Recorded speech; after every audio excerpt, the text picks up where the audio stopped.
तो my dear student, आज की यह वीडियो बीए बीएससी बीकॉम के फिफ्थ सेमेस्टर यानी कि पंचम सेमेस्टर वाले स्टूडेंट के लिए मोस्ट इंपॉर्टेंट होने वाली है, जिनको को करिकुलर यानी कि अनिवार्य प्रश्न पत्र की परीक्षा देनी है। अनिवार्य प्रश्न पत्र का नाम है analytic ability and digital awareness. एक को करिकुलर सब्जेक्ट होता है। इसकी परीक्षा हर एक स्टूडेंट को देनी होती है। वो अगर फिफ्थ सेमेस्टर यानी कि बीए पंचम सेमेस्टर के हैं, किसी भी यूनिवर्सिटी या कॉलेज के स्टूडेंट हो, सभी के लिए महत्वपूर्ण है और सभी को इस परीक्षा को देना ही देना होता है। इसकी परीक्षा ऑब्जेक्टिव होती है। तो एक मॉडल पेपर क्वेश्चन पेपर आप लोगों के समझ हम प्रोवाइड कर रहे हैं और इसी में जो मोस्ट इंपॉर्टेंट क्वेश्चन है वो हम पूरा सॉल्व करेंगे। ठीक है, उसके अलावा कुछ स्पेशल भी हम आपको इस वीडियो में प्रोवाइड करेंगे। तो बिना देरी को वीडियो को शुरू करते हैं। सारे के सारे क्वेश्चन ऑब्जेक्टिव आते हैं, जैसे आपने फर्स्ट थर्ड और फोर्थ सेमेस्टर में परीक्षा दी थी वैसे ही है। क्वेश्चन अलग होंगे और टाइप मतलब कि तरीका जो रहेगा क्वेश्चन का वो पूछा जाने का वही रहेगा। ऑब्जेक्टिव ही क्वेश्चन आएंगे। पहला प्रश्न पूछा गया है कि कंप्यूटर का कार्य नहीं है, इनमें से कंप्यूटर का कार्य जो है वो नहीं है। ठीक है, तो भाई कंप्यूटर में टाइपिंग भी किया जाता है, ध्यान से सुनेंगे। ठीक, इन ऑप्शनों की बात हुई है। और डेटा भंडारण यानी स्टोरेज भी किया जाता है। सोचना, क्योंकि कंप्यूटर सोचता नहीं, जिस हिसाब से आप लोग दिशा निर्देश देंगे, ठीक है, उस हिसाब से वो वर्क करेगा कंप्यूटर। ठीक है, तो इसलिए उसके पास सोचने की क्षमता नहीं है। बाकी सभी क्षमताएं उसके पास है। ड्राइंग की भी क्षमता होती है। ठीक है, सोचने का मतलब ये हो गया कि हम कुछ भी सोच रहे हैं, ये करना वो करना, तो सोच नहीं सकता। ठीक है, आप जिस हिसाब से निर्देश देंगे वो कार्य करेगा बिल्कुल 100% एक्यूरेसी के साथ। नेक्स्ट क्वेश्चन है कि कौन कंप्यूटर से संबंधित नहीं है। तो भैया डेस्कटॉप, जिस पे आप लोगों को डिस्प्ले दिखता है वो डेस्कटॉप, जिस पे आपको स्क्रीन दिखती नहीं कि क्या हो रहा है, वो वही कंप्यूटर से संबंधित है। माउस जिससे चलाया जाता कर्सर, वो भी है। सीपीयू भी है। तो कंप्यूटर से संबंधित जो नहीं वो फोटो कॉपी है। ठीक है, बाकी जो सभी हैं ये कंप्यूटर से संबंधित हैं। ठीक है, ध्यान रखेंगे। महत्वपूर्ण प्रश्न है, इन ऑप्शनों में से डी नंबर सही जवाब होगा। पर जो था हिंदी इंग्लिश दोनों में था, लेकिन हमने हिंदी वाला जो है वो कैप्चर कर लिया है। ठीक है, बाकी हमने इंग्लिश वाला हटा दिया है। तो क्वेश्चन अगला है, कंप्यूटर में एमएस का क्या अभिप्राय है। एमएस का मतलब क्या होता है? तो एमएस का मतलब होता है माइक्रोसॉफ्ट। एम से होता है माइक्रो, एस से होता है सॉफ्ट। तो कंप्यूटर में एमएस का मतलब होता है माइक्रोसॉफ्ट, ध्यान रखेंगे, टिक कर लीजिए। अगला प्रश्न है कि कंप्यूटर वायरस को रोका जा सकता है कैसे। तो कंप्यूटर में जो वायरस होते हैं, जैसे कि इंसान की बॉडी में वायरस आ जाते हैं, उसी तरह कंप्यूटर में भी बहुत सारे वायरस आ जाते हैं, जिससे कंप्यूटर हमारा स्लो चलने लगता है और उसकी वजह से हमारे कंप्यूटर में बहुत सारी प्रॉब्लम्स भी आ जाती हैं। ठीक है, तो इसका सही जवाब हो जाएगा। अगर आपको मालूम है तो कमेंट सेक्शन में आप लोग अपनी राय जरूर दिया करिए, ताकि आप लोगों को जानकारी हो सके और आपका एक्सपीरियंस भी बढ़ता रहे।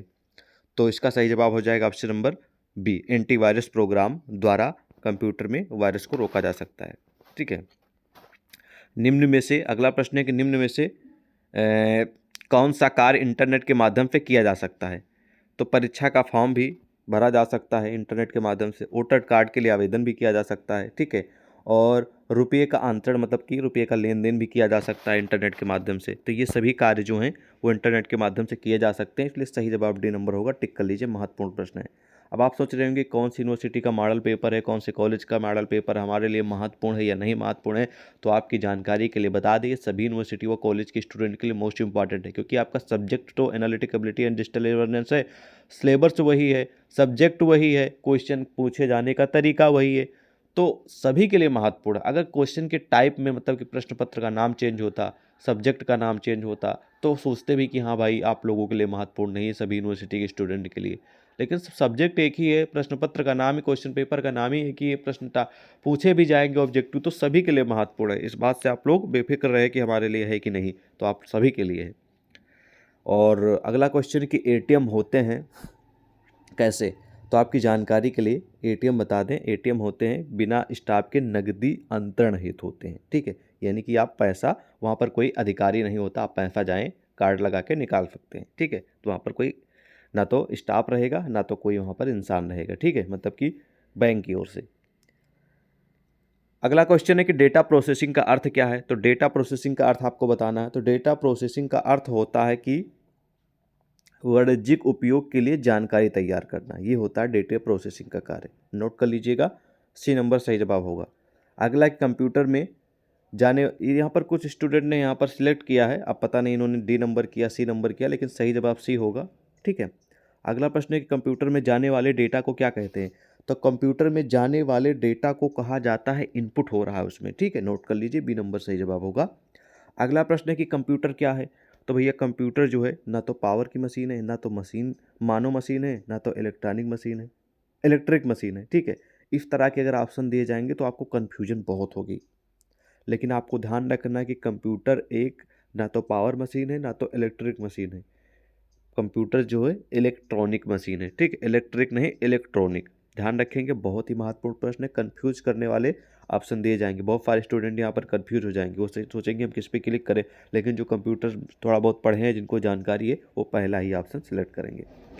कंप्यूटर में एलयू संक्षिप्त, ठीक है, संक्षिप्ताक्षर है, मतलब कि एलयू का फुल फॉर्म क्या होता है, ये क्वेश्चन पूछ रहा है। बहुत सारे ऑप्शन आपको सिमिलर दिए जाएंगे, लेकिन आपको ध्यान रखना है एलयू का मतलब होता है अर्थमेटिक लॉजिकल यूनिट, ठीक है। इसी तरह आपको बहुत सारे ऑप्शन दिए जाएंगे, लेकिन आपको कंफ्यूज नहीं होना है, आपको अर्थमेटिक लॉजिकल यूनिट पे ही टिक करना है, ठीक है। अगला प्रश्न है, बहुत ही महत्वपूर्ण और सिंपल है कि कंप्यूटर का दिमाग क्या कहलाता है। कंप्यूटर के दिमाग को सीपीयू कहा जाता है, टिक कर लीजिए तुरंत।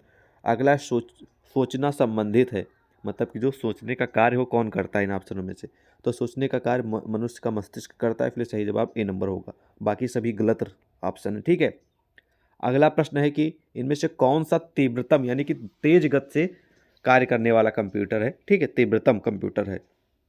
तो इन ऑप्शनों में से जो सही जवाब हो जाएगा option number B, super computer. बहुत ही फास्ट चलता है और बहुत सारे काम जो है एक साथ इसके माध्यम से किए जा सकते हैं, वो भी तेजी के साथ। अगला प्रश्न है कि डीवीडी उदाहरण है किस चीज़ का। आपने देखा होगा पहले, आज के 10 साल पहले डीवीडी सीडी सब चला करती थी ना, तो डीवीडी का उदाहरण कौन है, तो डीवीडी का उदाहरण जो है वो है ऑप्टिकल डिस्क, ठीक है, ध्यान रखेंगे, बी नंबर सही जवाब होगा। अगला है कि कंप्यूटर में स्टोरेज क्षमता की इकाई कौन है, तो कंप्यूटर में स्टोरेज क्षमता मतलब कि स्टोरेज क्षमता की इकाई मतलब किसी चीज़ को स्टोर करने के लिए सबसे छोटी इकाई कौन सी इन ऑप्शनों में से, तो वो बाइट है। लेकिन अगर यहाँ पर बाइट बिट ये भी दिया जाता है और एमबी के भी दिया जाता, तो वहाँ पर आपको बिट क्लिक करना, सबसे छोटी बिट है उसके बाद फिर बाइट है, लेकिन यहाँ पर बिट तो है नहीं, इसलिए हम क्लिक करेंगे बाइट। नेक्स्ट क्वेश्चन है कि भंडारण डिवाइस कौन सी है जिसमें डेटा को स्टोर किया जाता हो, कोई भी मूवी हो, सॉन्ग हो, आपका डेटा हो, मैटर हो, फाइल हो, फोल्डर हो, इन सब चीज़ों को किस में डाला जाता है, स्टोर किया जाता है, कहाँ पर सेव रहता है, तो आपके मोबाइल में जो होता है मेमोरी में सेव होता है, उसी तरह कंप्यूटर में कहाँ पर सेव होता है और इन ऑप्शनों में से कहाँ पर सेव होता है ये आपको बताना है। तो राइट आंसर हो जाएगा इसका, सीडी में भी किया जाता है, डीवीडी में भी किया जाता है, पेन ड्राइव में भी किया जाता है, तो ये सभी जो है वो स्टोरेज डिवाइस है, इसलिए डी नंबर सही जवाब होगा। अगला प्रश्न है कि कौन सी स्टोरेज डिवाइस नहीं है, तो भैया जिसमें डेटा स्टोर किया जाता है वह स्टोरेज डिवाइस होती है, तो इसमें कह रहा नहीं है, तो सीडी में भी डेटा स्टोर किया जाता है, डीवीडी में, पेन ड्राइव में भी, प्रिंटर में स्टोर नहीं किया जाता, इसलिए सही जवाब प्रिंटर होगा, क्योंकि यहाँ पर नहीं की बात हुई है, ठीक है, तो इसलिए सही जवाब डी नंबर होगा। नेक्स्ट क्वेश्चन है कि पास्कल क्या है, ध्यान से सुनेंगे। पास्कल जो है वो एक कंप्यूटर भाषा है, ठीक है, जैसे C++ लैंग्वेज, सी है, जावा है, इसी तरह पास्कल भी एक कंप्यूटर की लैंग्वेज है, भाषा है। नेक्स्ट क्वेश्चन, कोबोल उपयोगी है किस चीज़ के लिए, तो जो कोबोल है ये उपयोगी है वाणिज्यिक कार्य के लिए, इसलिए इसका राइट आंसर हो जाएगा। ध्यान रखेंगे, वाणिज्यिक कार्य के लिए कोबोल का यूज किया जाता है, ये भी एक भाषा ही है, लैंग्वेज भी है, ठीक है। नेक्स्ट क्वेश्चन है कि निम्नलिखित में से कौन वैज्ञानिक कंप्यूटर भाषा है, तो वैज्ञानिक कंप्यूटर भाषा जो है इनमें से कौन सी है, तो इनमें से है, ठीक है, फोर्ट्रॉन, ठीक है, फोर्ट्रॉन जो है एक वैज्ञानिक कंप्यूटर भाषा है। 20 नंबर जो प्रश्न, इसका राइट आंसर सी नंबर होगा। नेक्स्ट क्वेश्चन है कि जावा क्या है, ये भी कंप्यूटर की ही लैंग्वेज है, ठीक है, जावा, कंप्यूटर पढ़े होंगे तो आपको जानकारी होगी, तो जावा एक कंप्यूटर भाषा है, ठीक है, एक कंप्यूटर की लैंग्वेज है, सही जवाब इसका हो जाएगा ऑप्शन नंबर डी। अगला प्रश्न है कि इंटरनेट का प्रयुक्त कंप्यूटर भाषा है, इंटरनेट का प्रयुक्त कंप्यूटर भाषा कौन सा है, तो ध्यान रखेंगे इंटरनेट का प्रयुक्त कंप्यूटर भाषा जो है वो है जावा, इसका सही जवाब, यानी कि जो इंटरनेट से भी अटैच रहती है, ठीक है, उससे प्रयुक्त रहती है, तो कंप्यूटर भाषा जावा है। नेक्स्ट क्वेश्चन है कि C++ ये भी कंप्यूटर की ही भाषा है, ठीक है, एक प्रोग्रामिंग भाषा है, ठीक है, कंप्यूटर के साथ प्रोग्रामिंग भाषा जिसमें प्रोग्राम्स लिखे जाते हैं। जो भी आप लोग सॉफ्टवेयर चलाते हैं, कोई व्हाट्सअप, फेसबुक, इंस्टाग्राम या फिर कोई भी कैलकुलेटर, कोई भी अगर आप ऐप यूज कर रहे हैं, तो उसमें कहीं ना कहीं पीछे का जो कार्य है वो किसी न किसी प्रोग्रामिंग लैंग्वेज का ही है। प्रोग्रामिंग लैंग्वेज के माध्यम से ऐप, सॉफ्टवेयर, वेबसाइट्स बनाई जाती है, ठीक है, तो जो रॉ मटेरियल होता है वो सब प्रोग्रामिंग लैंग्वेज का ही होता है, तो इसके लिए इसका सही जवाब बी नंबर होगा, प्रोग्रामिंग भाषा। C++ जो है वो प्रोग्रामिंग लैंग्वेज है। नेक्स्ट क्वेश्चन है कि कौन सा लैंग्वेज हाई लेवल नहीं है इन ऑप्शनों में से, तो इनमें से जो एक हाई लेवल लैंग्वेज नहीं है वो है assembly language, D number right answer होगा, टिक कर लीजिएगा, ठीक है। नेक्स्ट क्वेश्चन है कि निम्नलिखित में से स्टोरेज की सबसे बड़ी इकाई कौन सी है? तो सबसे छोटी केबी होती है, फिर एमबी होती है, फिर जीबी होती है, फिर टीबी होती है। तो सबसे बड़ी इसमें है स्टोरेज डिवाइस, जो सबसे बड़ी इकाई है वो टीबी है। इसको बोला जाता है फुल फॉर्म टेराबाइट, ठीक है। एमबी का मेगाबाइट, केबी का किलोबाइट, जी का गीगाबाइट और टी का टेराबाइट, ध्यान रखेंगे। नेक्स्ट क्वेश्चन है कि इंटरनेट बैंकिंग का अर्थ क्या है? तो इंटरनेट बैंकिंग का जो अर्थ होता है वो आपको बताना है, ठीक है। तो इसका अर्थ होता है इंटरनेट के जरिए बैंकिंग सुविधा, ठीक है। ये होता है इंटरनेट के जरिए बैंकिंग, यही होता है इंटरनेट बैंकिंग का अर्थ। नेक्स्ट क्वेश्चन है कि HTML का फुल फॉर्म क्या होता है, ठीक है, संक्षिप्ताक्षर। तो HTML का पूरा नाम क्या होता है? तो HTML का जो फुल फॉर्म होता है वो होता है हाइपर टेक्स्ट मार्कअप लैंग्वेज, ठीक है। ये भी एक मार्कअप लैंग्वेज है कंप्यूटर की, हाइपर टेक्स्ट मार्कअप लैंग्वेज, ध्यान रखेंगे, यही आपको सिलेक्ट करना है। नेक्स्ट क्वेश्चन है कि इंटरनेट के संदर्भ में ORG का संबंध किससे है? जैसे कोई भी वेबसाइट आपने देखी होगी, सरकारी रिजल्ट.com है, आपने देखी होगी कि गवर्नमेंट की भी साइटें होती हैं, pmkisan.gov.in होती है, ORG होती है, .in होती है, .com होती है, .gov होती है, ठीक है। इसी तरह के बहुत सारी वेबसाइट होती है जिनका एक्सटेंशन अलग अलग होता है। तो ये ORG एक एक्सटेंशन होता है, जैसे कि .in हो गया, .com हो गया, .org हो गया, ठीक है, .gov हो गया, ये सब एक्सटेंशन है, ठीक है, किसी भी वेबसाइट के। तो जो ORG है ये किसी से संबंधित है। तो जो ORG है, ध्यान सुनेंगे, ये ORG इंडिकेट करता है किस चीज़ को? कमेंट सेक्शन में ज़रूर बताएं अगर आपको इसका उत्तर मालूम है, ठीक है। तो कमेंट सेक्शन में इसका जरूर बताएं, ठीक है। ऑर्गेनाइजेशन के लिए होता है ORG, ठीक है, संगठन के लिए। डी नंबर राइट आंसर होगा।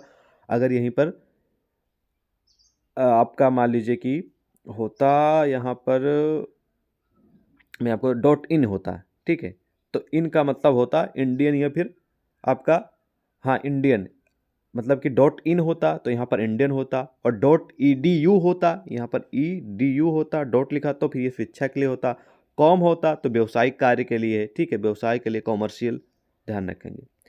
.com डोमेन का संबंध किससे? यहाँ पर देखिए प्रश्न आ भी गया। तो .com डोमेन, उसी तरह यहाँ पर .com ORG, ठीक है, वही सेम ही है, प्रश्न पूछने का तरीका अलग है, बस वो .com है, वो .org है।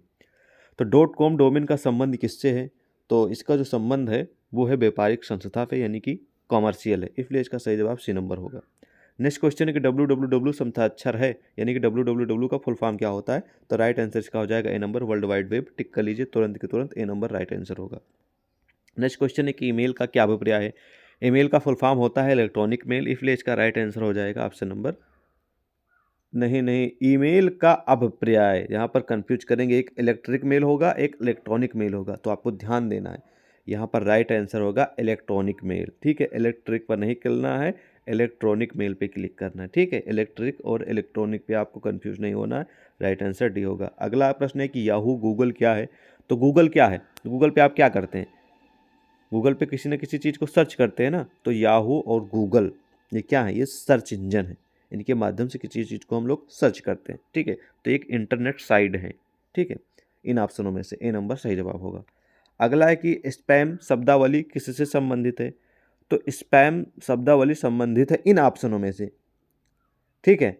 हालांकि ये तो धोखाधड़ी के लिए स्पैम है, लेकिन यहाँ पर पूछा जा रहा है जो ऑप्शन दिए गए इनमें से किससे संबंधित है? तो ये संबंधित है आपका इंटरनेट से, स्पैम। अगला प्रश्न है कि किस कंपनी ने MS ऑफिस बनाया है, जिसको आप लोग यूज करते हैं? MS ऑफिस में कोई डेटा MS वर्ड में लिखा जाता है, एक्सेल में एनालिसिस मान लीजिए डेटा तैयार किया जाता है, बहुत सारा जो कैलकुलेशन वाला, मैथमेटिकल वाला। तो MS ऑफिस किसने बनाया? तो MS ऑफिस माइक्रोसॉफ्ट कंपनी ने बनाया, B नंबर राइट आंसर होगा। अगला है कि किस कंपनी ने MS एक्सेल बनाया है? तो सिंपल सी बात है कि MS एक्सेल माइक्रोसॉफ्ट ने ही बनाया है, तो राइट आंसर A नंबर होगा। अगला कि विंडोज 98 विंडोज NT को जाना जाता है किस रूप में? तो 36 नंबर प्रश्न जो है इसका राइट आंसर हो जाएगा D नंबर, ऑपरेटिंग सिस्टम, यानी शॉर्ट भाषा में OS बोलते हैं, ठीक है, ध्यान रखेंगे। अगला है कि स्क्रीन के बैकग्राउंड को किस नाम से जाना जाता है? तो इस कोई भी स्क्रीन नहीं तो इसके बैकग्राउंड को किस नाम से जाना जाता है? तो इसका सही आंसर हो जाएगा C नंबर, डेस्कटॉप के नाम से जाना जाता है, ठीक है, नोट कर लीजिए, C नंबर राइट आंसर होगा। अगला कि कंप्यूटर स्क्रीन पर ब्लिंक करने वाले प्रतीक को क्या कहते हैं? ब्लिंक नहीं किया करता, जब आप कंप्यूटर पे जब स्क्रॉल किसी चीज़ को सरकाते हैं तो किसके माध्यम से? माउस के माध्यम से सरकाते हैं, ठीक है। तो वो ब्लिंक करता नहीं है, तो उसको क्या बोला जाता है? तो उसको बोला जाता है कर्सर। और ये कर्सर कहाँ से संभव होता है? माउस के माध्यम से। माउस जब आप इधर उधर मूव करते हैं तो कर्सर ब्लिंक नहीं करता, आता है जाता, आता है जाता, कुछ लिख रहे होते तो आता है जाता, तो उसको कहा जाएगा कर्सर। नेक्स्ट क्वेश्चन है कि कट, कॉपी और पेस्ट करने के लिए कौन सा मेनू सिलेक्ट किया जाता है? तो कट, कॉपी, पेस्ट करने के लिए जो मेनू यूज किया जाता है या फिर प्रयोग किया जाता है उसको कहा जाता है एडिट। एडिट में ये सब ऑप्शन मिलेंगे, cut, copy, paste, C number right answer. Computer में संचित फाइलों के समूह को क्या कहा जाता है? तो कंप्यूटर में संचित फाइलों के समूह को कहा जाता है डायरेक्टरी। इसका राइट आंसर हो जाएगा सी नंबर, टिक कर लीजिए। नेक्स्ट क्वेश्चन है कि एम एस एक्सेल क्या होता है? तो एम एस एक्सेल जो होता है वो होता है विंडो पर आधारित स्प्रेडशीट पैकेज है, ठीक है, M S Excel. Next question है कि एम एस वर्ड में स्पेलिंग को सही करने के लिए किस प्रोग्राम का उपयोग किया जाता है? तो स्पेलिंग सही करने के लिए एम एस वर्ड में स्पेलिंग चेक का इस्तेमाल किया जाता है, बी नंबर राइट आंसर होगा। अगला है कि एक्सेल स्प्रेडशीट का एक्सटेंशन क्या होगा? तो ध्यान सुनेंगे, एक्सेल स्प्रेडशीट का एक्सटेंशन, ठीक है, तो मैं आपको यहाँ पर सभी बता दूंगा। एम एस एक्सेल का स्प्रेडशीट एक्सटेंशन जो होता है वो होता है .xls। अगर यहीं पर एम एस वर्ड होता तो एम एस वर्ड का .doc होता। अगर पावर पॉइंट होता तो यहाँ पर .ppt होता। अगर एम एस एक्सेस होता तो .accts होता, ठीक है, लेकिन यहाँ पर एम एस एक्सेल का एक्सटेंशन पूछ रहा है तो एम एस एक्सेल का एक्सटेंशन होता है .xls, ध्यान रखेंगे। अगला कि स्प्रेडशीट संबंधी पद निम्नलिखित में से कौन सा नहीं है? तो ये इनमें से जो स्प्रेडशीट में है वो ब्राउज़र नहीं है, बाकी फार्मूला भी स्प्रेडशीट में यानी कि एमएस एक्सेल में यूज किया जाता है। सेल भी होते हैं, collection of row and column are called cell, ठीक है। नेक्स्ट है कैरेक्टर भी होते हैं, ठीक है। तो ये सभी जो हैं वो आपके स्प्रेडशीट से संबंधित है, लेकिन इसमें जो है ब्राउज़र का मतलब क्रोम हो गया, ठीक है, और आपका मोजिला फायरफॉक्स हो गया, ठीक है, और आपका ओपेरा मिनी हो गया, ठीक है, ठीक है। इसी तरह के बहुत सारे जो होते हैं ब्राउज़र होते हैं, लेकिन इसमें जो राइट आंसर होगा वो होगा ब्राउज़र, क्योंकि यहाँ पर स्प्रेडशीट पद से संबंधित नहीं है। नेक्स्ट क्वेश्चन है कि इक्वल C10 + C11 12 + D18 उदाहरण है किस चीज़ के? ठीक है, तो इनमें से जो उदाहरण हैं ये सब हैं फार्मूला का। नहीं नहीं नहीं नहीं, एक मिनट। इक्वल C10 + C11 अपान 12 + D18 उदाहरण है किस चीज़ के? तो ये जो उदाहरण हैं ये हैं आपके फार्मूला के, इसलिए इसका राइट आंसर हो जाएगा सी नंबर, ठीक है। नेक्स्ट क्वेश्चन है कि .xls एक्सटेंशन का प्रयोग किन फाइलों के लिए किया जाता है? तो ये किया जाता है MS एक्सेल के लिए, डी नंबर सही जवाब होगा, अभी ऊपर बता रहा था ना आपको, एक्सेल के लिए डी नंबर। अगला कि एक्सेल में सेल की पहचान निम्न में से कौन करता है? तो जब आप एक्सेल खोलते हैं तो उसमें जो कॉलम रहता है और जो रो रहते हैं, ठीक है, उनके इंटरसेक्शन को सेल कहा जाता है। जैसे ये क्या बन गया, अब एक सेल बन गया, ठीक है, तो इसी चीज़ को सेल कहा जाता है। तो MS एक्सेल में सेल की पहचान निम्न में से कौन करता है? तो इसका राइट आंसर हो जाएगा, ध्यान रखेंगे, 47 नंबर जो प्रश्न है इसका राइट आंसर हो जाएगा एड्रेस, ठीक है। एड्रेस, MS एक्सेल की सेल की पहचान उससे एड्रेस से की जाती है कि ये कौन सा सेल है, कौन से कॉलम में है, कौन से रो में है। नेक्स्ट क्वेश्चन है कि नई फ्लाइट के लिए कीबोर्ड शॉर्टकट की क्या है? जैसे कि आपको पावर पॉइंट में कोई प्रेजेंटेशन बनाना है तो उसके लिए नई स्लाइड आपको ओपन करना, तो उसके लिए शॉर्टकट की कौन सी होती है? तो उसके लिए शॉर्टकट की होती है Ctrl+M, ध्यान रखेंगे, Ctrl+M, ए नंबर सही जवाब। अगला कि फाइल को अक्सर क्या कहते हैं? तो फाइल को अक्सर कहा जाता है डॉक्यूमेंट, इसलिए इसका राइट आंसर हो जाएगा इन ऑप्शनों में से बी नंबर। अगला है कि कौन सा पद स्प्रेडशीट सॉफ्टवेयर से संबंधित नहीं है? तो इनमें से एक जो है वो स्प्रेडशीट सॉफ्टवेयर से संबंधित जो नहीं है वो है वायरस डिटेक्शन। ये जो है वो स्प्रेडशीट यानी कि MS एक्सेल और स्प्रेडशीट एक ही है, ध्यान रखेंगे, एक्सेल और स्प्रेडशीट, इसलिए इसका राइट आंसर डी नंबर होगा, क्योंकि ये जो है वो संबंधित नहीं, बाकी वर्कशीट, सेल, फार्मूला ये सब एक्सेल यानी स्प्रेडशीट से संबंधित है। नेक्स्ट क्वेश्चन है कि निम्नलिखित शब्दों को वर्णमाला क्रम के अनुसार व्यवस्थित करने पर सर्वप्रथम कौन सा शब्द आएगा? तो अगर आप इसका पूरा कैलकुलेशन करेंगे, ठीक है, तो ओवरऑल इसका राइट आंसर आएगा बी नंबर, ठीक है, ABS TRACT, ठीक है, ध्यान रखेंगे। अगला है कि सक्सेज कहाँ वर्ग के पहले आता है, तो ध्यान रखेंगे सक्सेज जो है वो शब्दकोश वर्ग के पहले आता है, इसलिए इसका राइट आंसर 52 का हो जाएगा, सी नंबर। नेक्स्ट क्वेश्चन है कि भारत नई दिल्ली उत्तर प्रदेश, भारत के लिए नई दिल्ली है, उत्तर प्रदेश के लिए क्या है? जैसे कि भारत देश की राजधानी क्या है? नई दिल्ली है। उत्तर प्रदेश की राजधानी क्या है? लखनऊ है।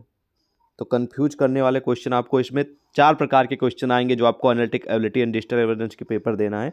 पहले तो आपको मैथमेटिकल रीजनिंग के क्वेश्चन आएंगे, फिर उसमें कुछ क्वेश्चन कंप्यूटर के होंगे और कुछ क्वेश्चन आप लोगों के इंटरनेट से संबंधित होंगे, ठीक है, तो इस बात को ध्यान रखेंगे। और कुछ ऐसे फैक्ट वाले क्वेश्चन भी पूछे जाएंगे। श्री राम अयोध्या से संबंध है, जैसे कि श्री राम भगवान का अयोध्या से संबंध है कि भाई वो अयोध्या के वहीं के हैं। उसी तरह श्री कृष्ण जी कहाँ के हैं, तो सबको मालूम है, राइट आंसर इसका हो जाएगा। बताइए कमेंट सेक्शन में, देखते हैं। वृंदावन, मथुरा, कंफ्यूज करने वाले ऑप्शन है, ठीक है, तो श्री राम अयोध्या से संबंध है। उसी तरह श्री कृष्ण भगवान का संबंध द्वारका से है, ए नंबर सही जवाब होगा। अगला है कि आँख दृष्टि दोष है, और जैसे कि आँख में दृष्टि दोष रोग हो जाता है कि हाँ भाई दिखता नहीं है।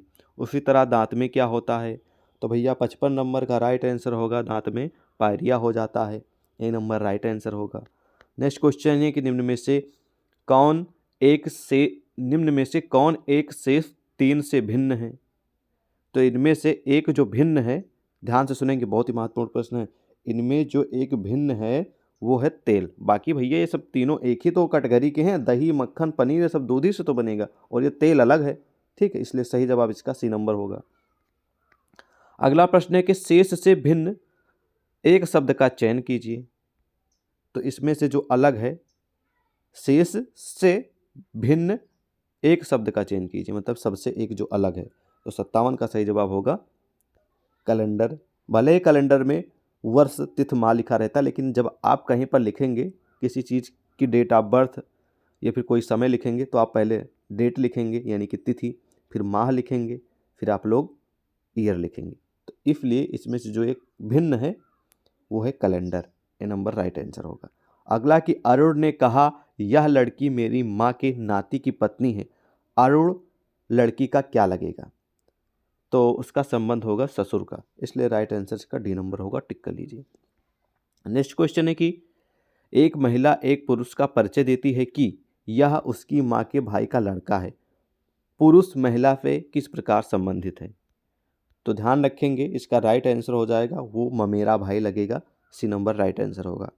नेक्स्ट क्वेश्चन है कि यदि हेल्थ को GSKZDG लिखा जाता है तो उसी कूट में NORTH यानी कि नॉर्थ को क्या लिखा जाएगा, तो इसका राइट आंसर हो जाएगा सी, उसको लिखा जाएगा FRPML, C number right answer होगा।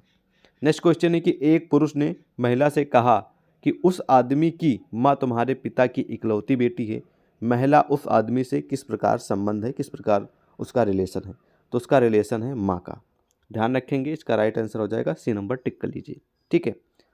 तो ये रहे आज के इस वीडियो में 61 क्वेश्चन। हालांकि एग्जाम में किसी किसी यूनिवर्सिटी में 75 यानी 75 आते हैं और बाकी सभी यूनिवर्सिटी में 100 क्वेश्चन पूछे जाते हैं, तो वीडियो लंबी ना हो इसलिए मोस्ट इंपॉर्टेंट क्वेश्चन बता दिए। इसके आगे के जो प्रश्न हैं और उसका आंसर है वो PDF के तौर पर हम आपको प्रोवाइड करा देंगे। इसी वीडियो के डिस्क्रिप्शन में टेलीग्राम, व्हाट्सएप का लिंक है, दोनों से ज्वाइन हो जाइएगा।